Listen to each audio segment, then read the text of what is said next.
Mañana tenemos el segundo parcial de introducción al audiovisual, así que te dejo un video con todo lo que vimos hasta ahora.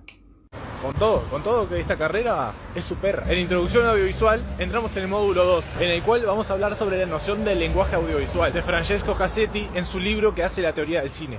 Se pasaba del mostrar al significar. Empezaba por preguntarse qué significa comunicar. Según Cassetti, significaba convertir algo en un común, realizar un gesto transmisivo y de interacción, y mediante ese intercambio volver a algo común. Pero, ¿qué se intercambia y se pone en común en la comunicación humana? Información, ideas, sentimientos, etc. Y determinó que el audiovisual demostraba algo más de lo que mostraba. El mostrar y el significar era lo denotado y lo connotado. Y hablaba de los procesos de significación más allá de la imagen. Y se refería a la imagen como un signo porque daba algo más de contenido aparte de lo que mostraba. La imagen, a través de su formalización, puede dar a entender cosas muy generales, pero también muy concretas. Es un lenguaje que también puede generar significados muy precisos. Las imágenes no solo muestran, sino que generan sentido. Y traía el concepto de lenguaje audiovisual. Al menos parcialmente el audiovisual era un lenguaje, porque era una facultad de comunicar mediante signos. Si el cine comunica, en parte son lenguaje y las imágenes se vuelven signos, y va a diferenciar al lenguaje audiovisual del lenguaje cinematográfico.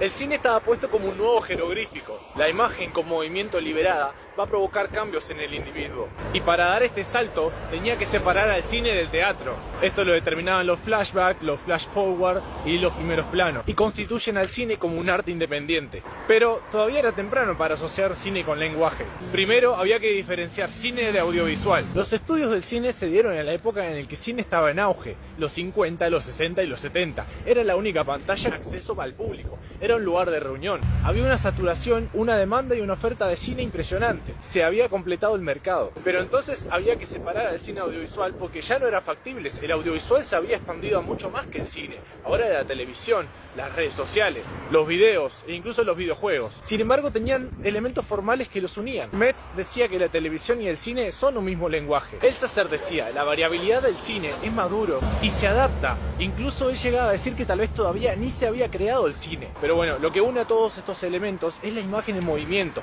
Al cine, a los videojuegos, a las redes sociales, los une la imagen en movimiento. Carroll ponía a esa imagen en movimiento como el lenguaje común de todos estos audiovisuales y el cine.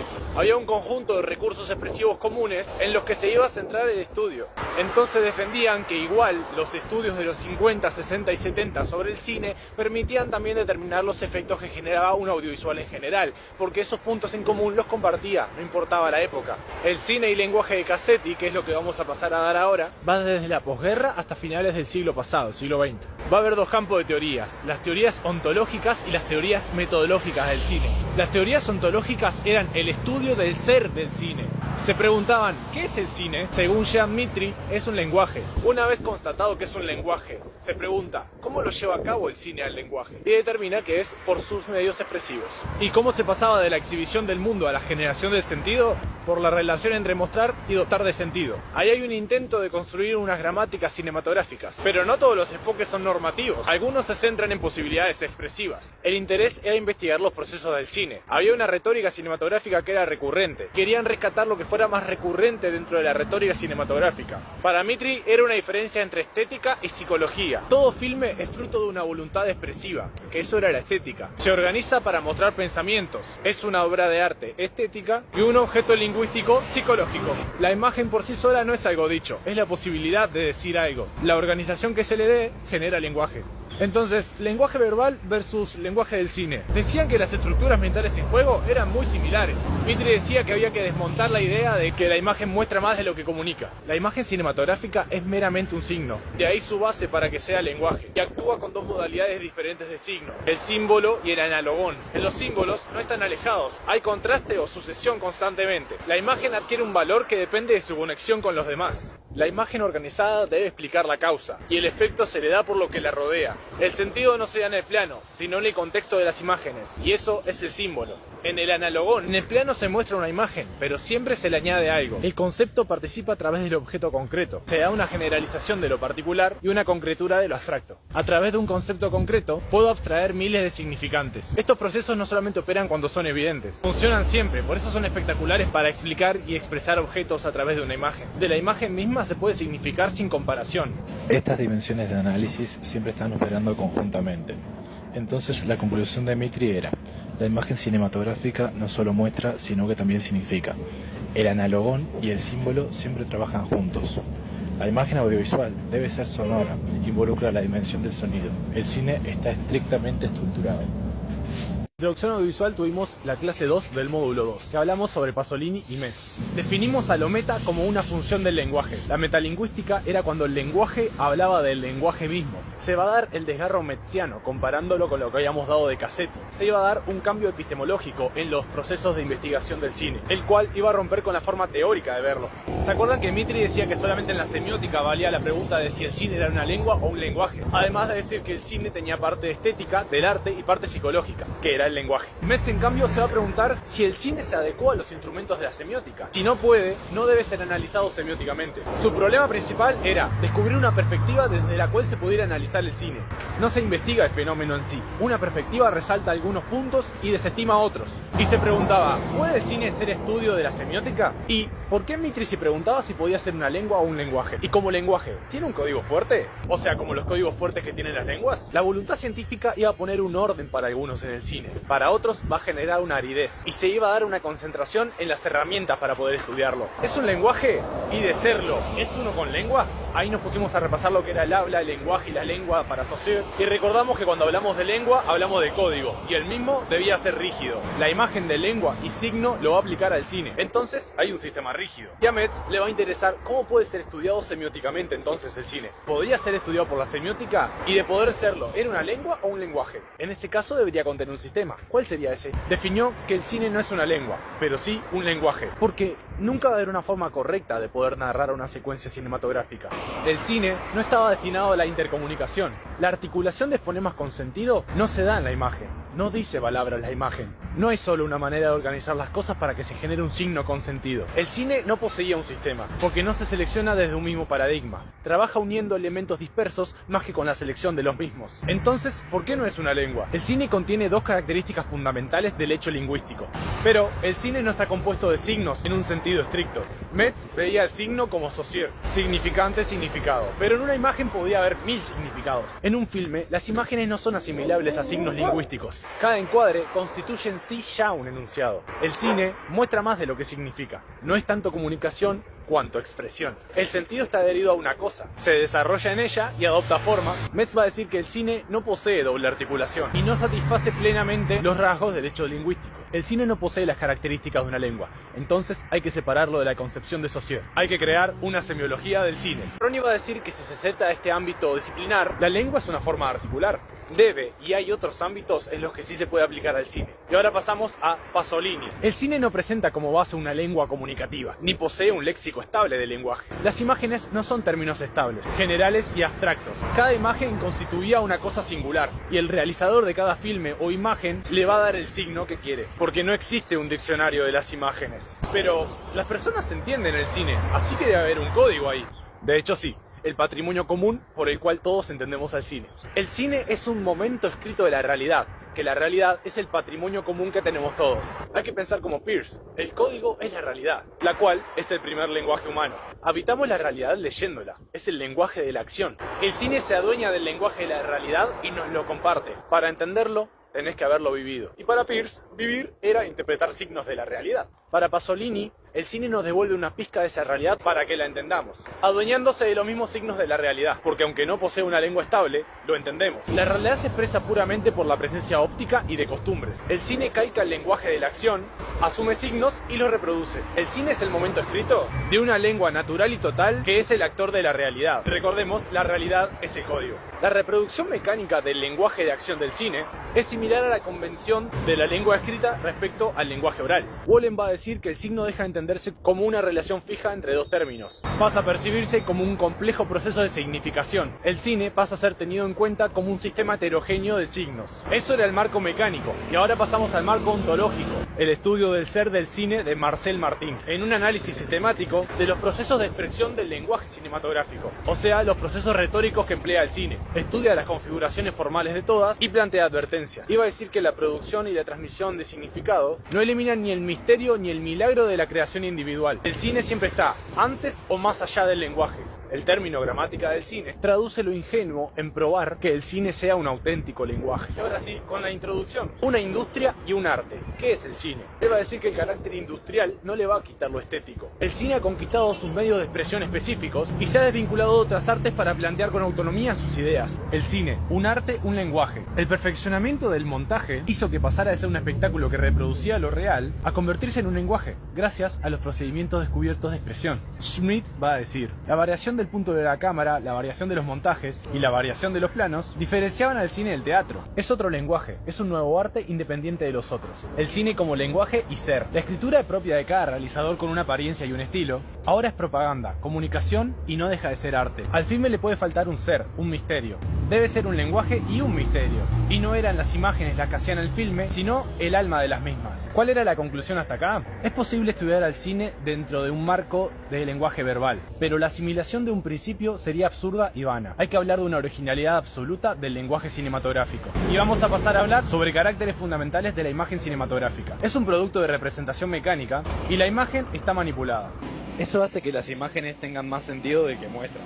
Pasamos a la realidad material, valor figurativo. La representación unívoca.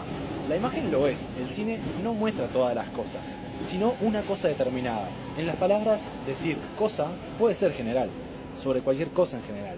Es una significación precisa y limitada. La imagen siempre está en el presente, puede simular el pasado o el futuro. El pretérito indefinido no son signo de la imagen, sino generado por nosotros. Otra parte, realidad estética con valor objetivo, formación y manipulación. La percepción del espectador se hace afectiva cuando el cine subjetivamente le reafirma el sentido a algo pasional. Ese motivo va más allá de una simple representación. Otra parte, realidad intelectual con valor significante. Cuestiones ideológicas en el medio, relación dialéctica que le da el significado de un plano concreto. El montaje es igual a la dialéctica externa. Es igual todo eso al símbolo paramétrico. Va a depender del contexto del espectador y el contexto fílmico del montaje de todo esto. En conclusión, primero la imagen reproduce lo real. Por segundo, afecta a nuestros sentimientos y en tercer lugar, de manera facultativa, toma un significado ideológico y moral. De Marcel Martin. Dimos un repaso de cómo Marcel Martin combinaba el cine con la semiótica de Saussure. Recuerdan que decíamos antes cuando comparábamos al cine con los textos que tenían estructuras similares, que eso ya lo decía Saussure. Y empezamos hablando de la secuencia. Las secuencias son la unidad narrativa compuesta por diferentes escenas, que al igual que los textos tiene índice, desarrollo y final. Tenemos una escena, es el cambio en la unidad de tiempo, espacio o color. La misma está compuesta por los planos. Estos planos son la unidad de acción, una locación y una acción en sí. Si cambia locación, cambia de escena y ahí se generan otras acciones, pero puede cambiar la escena sin cortar la cámara. Si hay un plano continuo, vamos a seguir en la misma escena. Lo que va a determinar el cambio de escena va a ser que el plano se corte en algún momento. Hay que marcar ese comienzo y ese final bien marcado para determinar cuando termina un plano. La unidad de acción era el plano, la acción en sí, cambio de plano y otra acción en sí. Y ahí tenemos por ejemplo el plano secuencia, que es lo que explicaba recién. El plano mecánicamente se puede cortar la cámara, pero textualmente la narrativa sigue siendo la misma.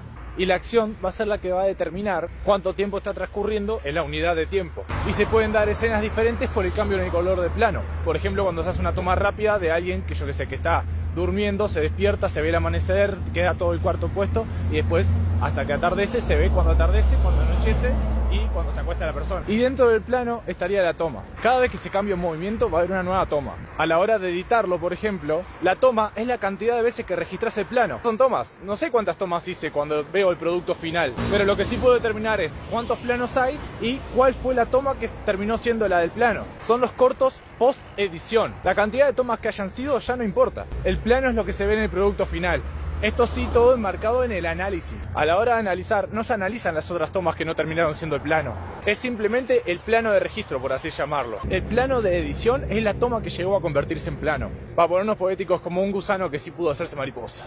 Entonces, cuando analizás un filme, por ejemplo, solamente puedes analizar los planos. No te vas a poner a ver las escenas eliminadas antes de ver el filme. Ahí, bueno, si la toma fue la única que se hizo y esa quedó en el plano, ahí sí estarías analizando una toma al mismo tiempo que un plano. Y dentro de estos planos también se encontraba el plano de establecimiento establecimiento. Te lo presento, acá se va a desarrollar la historia. Te iba a contextualizar el lugar con un plano abierto, un plano general, y pasamos a diferenciar el encuadre del valor de plano. El encuadre era lo que daba el marco a todos los valores de plano. Los valores de plano juntos iban a conformar el encuadre. Para ponernos bien técnicos, el encuadre es una composición de imagen a través de valores de plano. Y los valores de plano lo componen elementos, la distancia por ejemplo entre la cámara y el elemento filmado, la distancia real y la aparente, sea real o no esa distancia, va a ser el valor de plano. Va a ser eso más el ángulo de toma lo que conformen al encuadre. Cualquier elemento que tome el realizador cambia el encuadre. Y el plano puede mantenerse aunque cambie ese encuadre, pudiendo hacer que tenga un mismo plano en dos encuadres. Entonces lo que hace el encuadre son los valores de plano. Le van a dar por ejemplo tamaño a las cosas. Para engrandecer algo, hacer un paisaje muy grande, se podría hacer un gran plano general, que va a ser el más abierto de estos planos. El plano entero, de cabeza a pies del humano. Ojo con este concepto, tiene que ser aplicado únicamente a humanos. Si hay mucho techo, pasa a ser plano general. El plano americano, que era desde las rodillas hacia arriba. El plano medio, de la cintura para arriba, que en estos puede haber más cerrados, menos cerrados, pero es más o menos una medición a ojo. Y en humanos se pasa a ser primeros planos cuando llega a los hombros. Atentos todos porque acá empieza a valer para todos los elementos, no solamente para los elementos humanos. Desde el plano entero hasta el plano medio hablamos de humanos. Después hablamos de planos que sirven para cualquier elemento, humano o no. Vamos a pasar a hablar sobre los ejes ópticos. Dichos ejes ópticos van a depender desde donde vos veas el horizonte y va a conformar en parte a los planos. Cuando estamos viendo desde 90 grados de arriba es un punto de vista cenital, es un eje cenital. Después está el eje picado, que es desde 89 grados, en vez de estar arriba es desde 89 grados hasta 1 grado, no el 0. El 0 es el horizonte, que sería el eje horizontal, en el que se daría el plano normal. Después está el contrapicado, que es desde el -1 hasta el -89. O sea, si en vez de estar así, estuvieran así. Cuando llega bien hasta abajo, vengamos diciendo como un -90 grados, ahí se va a dar el nadir, que es lo contrario al cenital. Después tenemos el plano holandés o el plano inclinado. Para poder comprenderlo bien, en vez de hacer esa función así, va a ser esta función, así.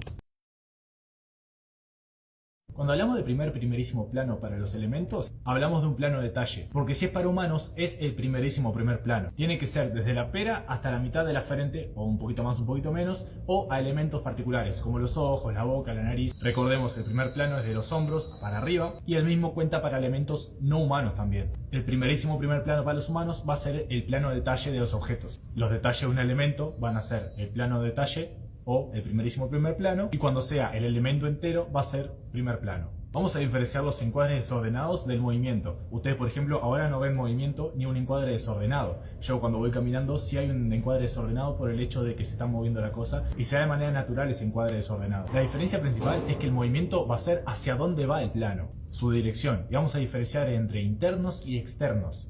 Pero primero vamos a terminar de hablar sobre el encuadre desordenado. Va en todas las direcciones, puede ser más o menos leve, pero se puede hacer un movimiento y agregarle encuadre desordenado. Se pueden sumar los dos, pero puede haber encuadre desordenado sin movimiento, un temblequeo o bordes que se mueven en el rectángulo. Y acá vamos a definir tres tipos de planos. El plano subjetivo, que te da la visión subjetiva del sujeto. No te da la visión de los ojos del sujeto, sino tu visión del sujeto. La que te va a llegar va a ser la subjetiva. Después, cuando el punto de vista subjetivo se objetiviza, que eso es el famoso POV, cuando vos ves desde los ojos del personaje. Y después el plano objetivo. No necesita expresar por el personaje. Por ejemplo, se puede dar un encuadre desordenado para plasmar elementos ajenos al personaje, o sea que sean objetivos, sin pasar por la subjetividad del personaje. Ahora sí, vamos a pasar a los diferentes tipos de movimientos. Para empezar, el movimiento interno. Es un movimiento dentro del cuadro, que no necesita mover el marco de encuadre. Puede haber un estatismo para demostrar la psicología de un personaje. La profundidad y cercanía pueden dar o quitar velocidad al plano. Y los movimientos externos, del cuadro a la relación con el plano. Vamos a hablar sobre los movimientos de cámara. Está el traveling, en el cual se da un desplazamiento real, de adelante hacia atrás, de izquierda a derecha, de arriba a abajo. Y después el panorama, que es una rotación real. Lo que hablábamos del plano holandés, pero irlo moviendo. Es la rotación real de la que hablábamos en el plano holandés. Puede ser así o así. El plano holandés queda tieso. Esto le agrega movimiento. Se está moviendo constantemente así.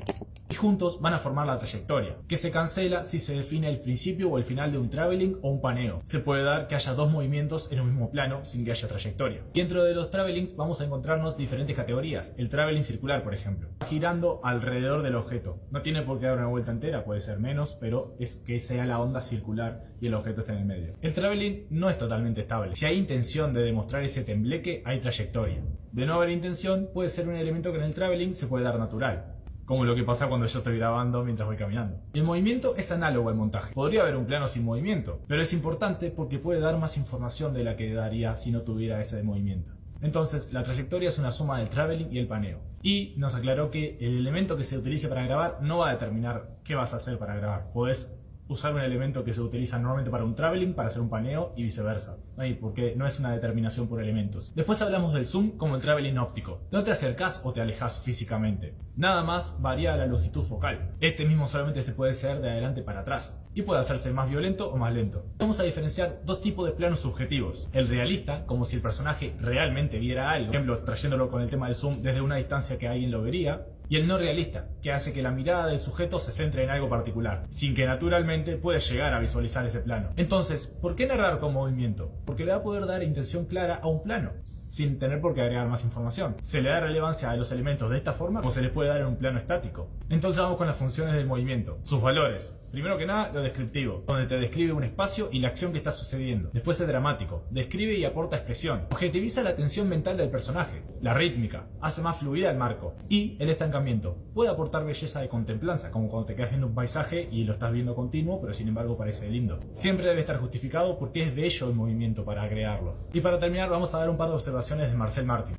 La función creadora de la cámara. La estructura dinámica reduce a la plástica. Van a llamar la atención puntos de vista más inhabituales. El marco de la pantalla es virtual. Lo que esté fuera de cuadro va a seguir existiendo. Más allá de lo que nosotros estemos viendo, en algún momento se puede mostrar. La imagen se coloca por fuerza en una continuidad. Pasa a ser la imagen como un todo. Y se busca la posición neutra del lenguaje cinematográfico. Un punto medio entre la objetividad y la subjetividad. Muchos éxitos a todos y vamos que queda lo último. Para empezar, hablamos de los elementos fílmicos no específicos. ¿Qué quería decir esto? Que no eran solamente específicos del cine, sino que se encontraban en otro tipo de audiovisuales. La escenografía cinematográfica, como por ejemplo en el teatro también existe. Va a ser todo lo que interviene en la creación de la puesta en escena y de su marco. Movimiento, vestuario, tipo de actuación, etc. Vamos a seguir trabajando con el autor Marcel Martin y vamos a definir estos tres elementos: iluminación, vestuario y decorado. Van a ser todos elementos que forman parte del mundo cinematográfico, simplemente siendo ellos. Lo especial de la iluminación es que genera atmósfera. Es una primera expresión de la imagen y busca mucho la similitud. Hablamos de los exteriores en el día y cómo los mismos eran naturalistas, en los cuales se compensaba el cambio de hora de un rodaje largo con iluminación artificial. Hablamos de los exteriores en la noche, que son antinaturales. Para poder ver cierta escena nocturna voy a tener que dejarlo verosímil, ineficiente, poniendo luces donde no estarían naturalmente en la noche, pero siendo espectador lo toleramos. La luz práctica da a los productores una justificación de dónde sale esa luz. En una escena de noche, en exterior, en la que no hay luz alguna, tal vez con un foquito simplemente puedes proyectar un montón de luz que necesitas para esa escena. Eso va a ser la luz práctica. Ahora pasamos a los interiores. En el día y en la noche van a ser distintos. Con planos de objetos y modelos de siluetas, vamos a generar efectos dramáticos y de valor emocional.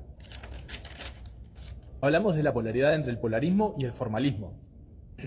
El realismo es el objeto que produce la imagen por ser fielmente representado. El formalismo se abstrae de lo real, manipula formalmente el origen de los objetos en esa imagen. Con anomalías de iluminación se puede generar expresiones de luz que generan los efectos más diversos. Entonces tenemos a la iluminación como exterior-interior, de la cual se desprende que de la interior tenés mayor libertad, porque dentro de una habitación vos podés acomodar los muebles como se te plazca, y el día y la noche en el exterior como lo natural o lo irreal. Luego hablamos del vestuario, que es lo más próximo al personaje.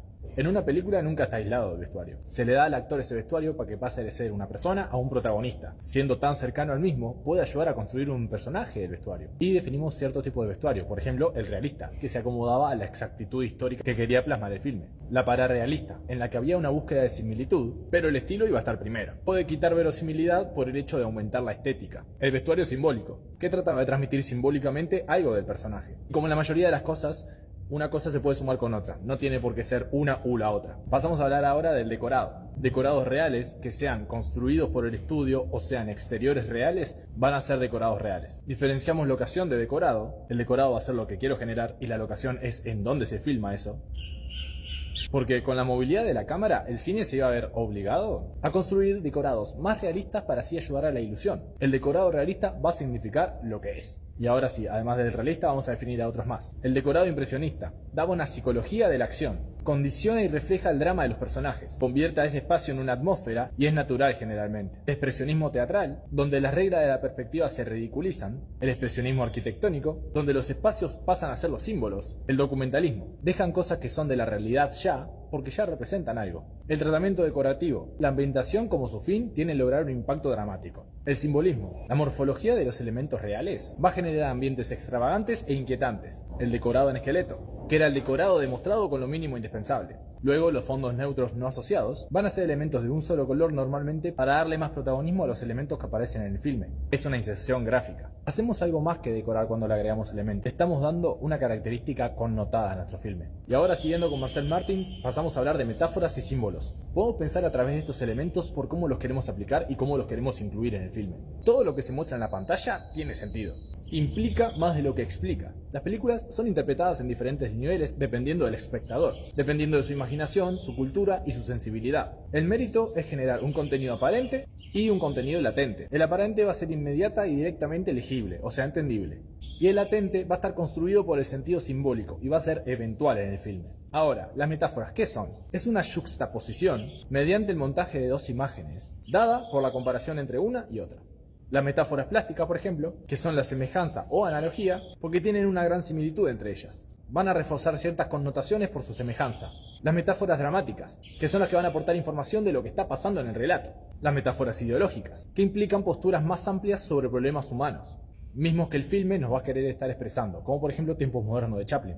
Y como en todo, una categoría no va a anular a la otra. Y ahora el símbolo. Dentro del mismo plano, el símbolo ya existe en la imagen dada. Además del significado directo, se abren cubiertas de un valor más profundo y amplio. Van a ser planos o escenas siempre pertenecientes a una acción. Y hablamos de la composición simbólica de la imagen y sus factores. Como un símbolo podía estar compuesto de dos elementos de la realidad, como el vínculo de los personajes con los otros elementos, acciones simultáneas, cuando se dan a entender ambas por la suma de las mismas, la acción visual más un elemento sonoro, como los pájaros en este caso, o una inscripción que subraya el sentido de una acción o situación. Ahora con el contenido latente o implícito en la imagen, el cual puede aparentar no tener nada evidente, pero toma sentido más generalmente en todo el filme, a pesar de que se ha visto con mayor o menor claridad. No tiene por qué haber una comprensión estricta del mismo. Los elementos plásticos, por ejemplo, el movimiento podía generar una realidad distinta. Los símbolos dramáticos, que nos ayudan a comprender la historia. Planos de antes y después, y planos que se nos proponen. Como está compuesto, va a dar a entender cosas que ya pasaron. Después, los símbolos ideológicos. Sugieren ideas que traspasan las realidades de la historia que está tratando de plasmar en el filme. Muestran ideas y problemáticas humanas reales que no tienen por qué aportar algo a la historia o al significado de la misma, porque historia se diferencia de significado. En la introducción audiovisual hablamos sobre la elipsis. Definíamos que era una característica esencial del arte el ordenamiento, lo cual es la elipsis. La elipsis es una omisión, se entiende que falta algo, pero se entiende la toma, aunque falte eso, por contexto. Son omisiones intencionales para generar un efecto en quien va dirigida a esa imagen. Hasta en un encuadre puede haber elipsis. Yo elijo qué mostrar y qué dejar de mostrar con cierto encuadre. Si hago un encuadre del ombligo hacia arriba, los actores no dejan de tener piernas. Se entiende por contexto que tienen piernas. Aún así no se vean. Es intencional y su intención es generar narrativa.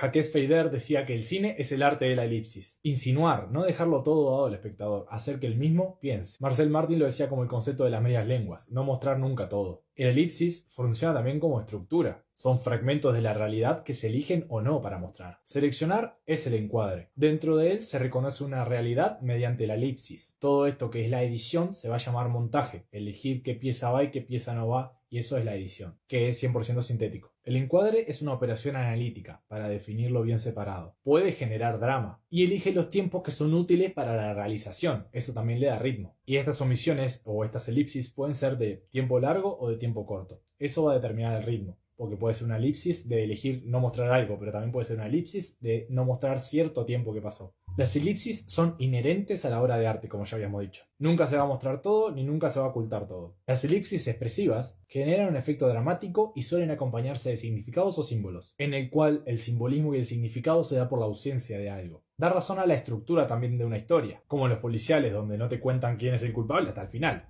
Y pueden simular un movimiento decisivo de la acción para generar un suspenso. En la elipsis de contenido casi siempre hay censura, cosas que se evitan mostrar gráficamente, como el asesinato en la ducha de Psicosis. No ves las apuñaladas que le está dando el tipo, pero sabes que la está matando, y tampoco se ve a la persona desnuda, sino que se ve solamente la cara y partes del cuerpo. No se ve esa brutalidad.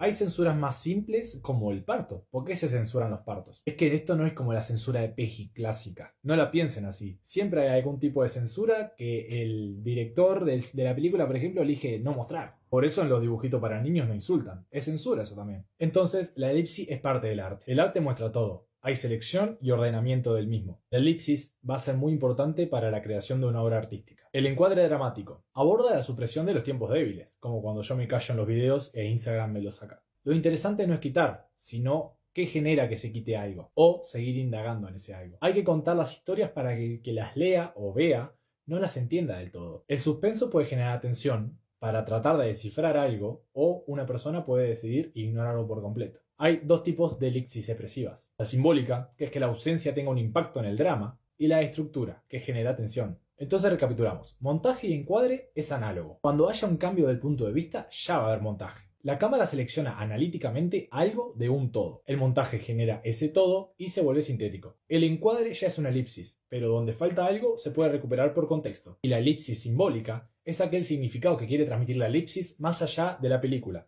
o de cualquier obra de arte. Va más allá y llega a una problemática real humana. Ahora sí, el montaje. Para Marcel Martin, el montaje constituye el fundamento más específico del lenguaje cinematográfico. Pero, ¿qué es el montaje? O, para los amigos, edición. Es la organización de los planos de un film. La distribución de los planos en el tiempo y con cierto orden. Cierta duración que no está determinada cómo organizarse. El montaje se basa en el orden de los planos. Hay planos que demoran más en entenderse, e incluso hay planos que pueden quedar más tiempo en escena por el hecho de que estar más tiempo en escena genere algo. Hay tres tipos de montaje. El de narración, el expresivo y el impresionista. El impresionista nos dijeron que no va al parcial, así que no lo voy a dar, pero nada, me parece interesante porque aparte dijo el profesor que está resurgiendo. O sea, no sé por qué no nos lo dieron en clase, tendrían que haberlo dado. En el de narración, se reúnen planos con una secuencia lógica en interés de contar una historia. Organizar planos en el montaje para cambiar una historia, porque genera drama. Ese es el montaje de drama, que se le puede llamar también. El expresivo es el ritmo de la imagen. Genera esa rapidez o lentitud. La película puede avanzar más rápido o más lento. Está asociado a la idea general que quiere transmitir el filme, no solamente a una escena particular. Son las ideas que se crean en base a los planos que se eligen. Montaje alternado.